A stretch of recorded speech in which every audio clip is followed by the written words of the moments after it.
Wa inna qadha khurjuhu, meskipun seandainya jari ini ditarik, dikeluarkan, maka itu bisa membatalkan wudhu. Jadi masuknya tidak batal, namun mengeluarkan itu menjadi batal. Nah, ini agar kita mengetahui batasan-batasannya, bahwasanya ketika yang disentuh adalah bibirnya itu, ya maka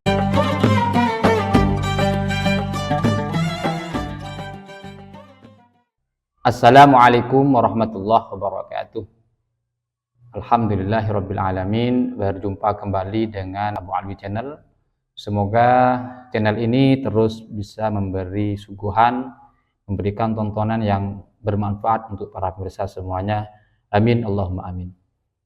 Melanjutkan video yang sebelumnya berkaitan dengan perkara yang membatalkan wudhu, ya. Di antara perkara yang membatalkan wudhu ialah menyentuh kemaluan manusia, baik milik sendiri atau orang lain, atau kemaluannya mayit, atau kemaluannya jin sekalipun, itu bisa membatalkan wudhu. Kecuali menyentuh kemaluan binatang, maka itu tidak membatalkan wudhu. Nah, di video sebelumnya saya sudah menjelaskan batasan bagian dalam atau telapak tangan yang ketika digunakan untuk menyentuh kemaluan dapat membatalkan wudhu. Jadi bagian dalam ini, telapak tangan ini tidak mutlak ketika digunakan menyentuh kemaluan dapat membatalkan wudhu, namun ada batasan-batasannya yang apabila digunakan untuk menyentuh kemaluan itu bisa membatalkan wudhu. Nah, yang belum menonton videonya bisa mencari di beranda Abu Alwi Channel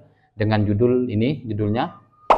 Silahkan klik link di atas agar para pemirsa semua yang belum menonton bisa menontonnya, dan barangkali semoga bisa menjadi tambahan ilmu yang bermanfaat untuk para pemirsa semuanya. Nah, kemudian kemaluan yang apabila kita menyentuhnya dapat membatalkan wudhu ialah juga ada batasan-batasannya.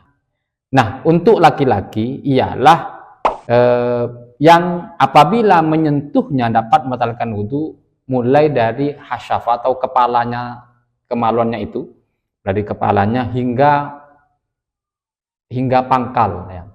Dari kepalanya, dari hasyafa atau helmnya itu hingga pangkalnya, ya, hingga pangkal zekarnya atau pangkal kemaluannya itu, yang yang tempat ditumbuhi bulu-bulu itu, maka menyentuhnya sudah tidak membatalkan wudhu. Jadi yang dapat membatalkan wudhu itu apabila yang disentuh ya zakarnya ini, hanya sebatas zakarnya ini, dari ujung sampai pangkal. Kalau menyentuh tumbuhnya bulu di sini ya tidak membatalkan wudhu, termasuk jika menyentuh telurnya itu, dua telur itu, dan termasuk yang di bawah zakar itu maupun di atasnya zakar itu tidak membatalkan wudhu, meskipun kita menyentuhnya dengan telapak tangan. Karena yang membatalkan wudhu itu ialah ketika menyentuh bagian zakar ini saja. Bahkan ketika zakar ini dipotong misalkan, dan potongan itu masih terbentuk zakar, maka menyentuhnya juga membatalkan wudhu, kecuali kalau sudah terpotong sedikit misalkan, sehingga potongan itu sudah tidak, bentuk zakarnya sudah tidak bisa diketahui, maka menyentuhnya tidak membatalkan wudhu. Nah, ini batasan kemaluan laki-laki ketika kita menyentuhnya dapat membatalkan wudhu. Kemudian untuk perempuan ini yang dapat ketika menyentuhnya dapat membatalkan wudhu ialah dua bibir yang saling menutupi. Jika dua bibir itu yang disentuh,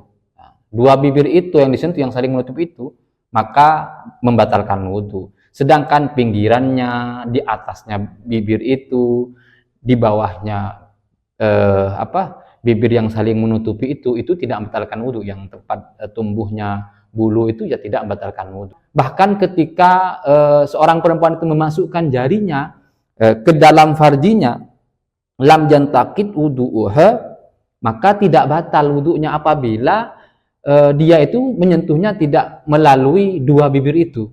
Nah, jadi misalkan jari ini kemudian dimasukkan ke kemaluan perempuan tanpa menyentuh dua bibirnya itu, maka tidak membatalkan wudhu.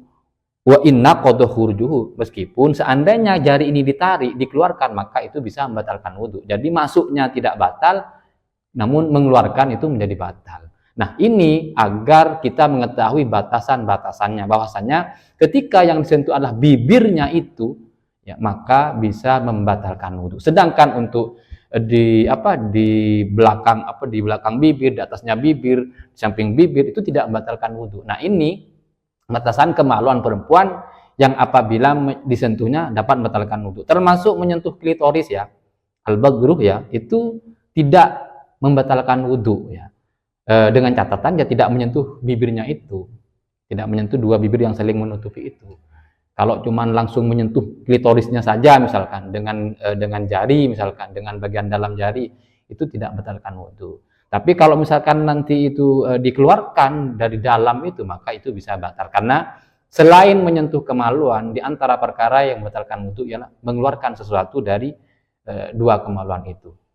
Nah, ini kemaluan depan. Nah, kemudian kemaluan belakang yang sudah kemaluan belakang ini kan sama-sama ya, meskipun laki-laki dan perempuan ya bentuknya sama. Jadi yang apabila kita menyentuhnya dapat membatalkan wudhu itu ialah bagian bibir itu yang bulat itu aja yang dapat membatalkan wudhu.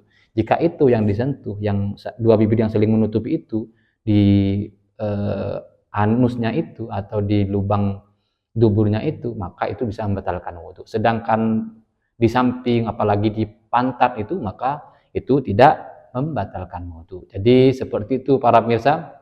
Mungkin apa yang saya sampaikan ada yang sulit untuk memahaminya, bisa ditanyakan melalui kolom komentar. Semoga apa yang saya sampaikan bisa memberi manfaat, bisa menjadi tambahan ilmu untuk para pemirsa semuanya. Amin, amin, Allahumma amin. Wassalamualaikum warahmatullahi wabarakatuh.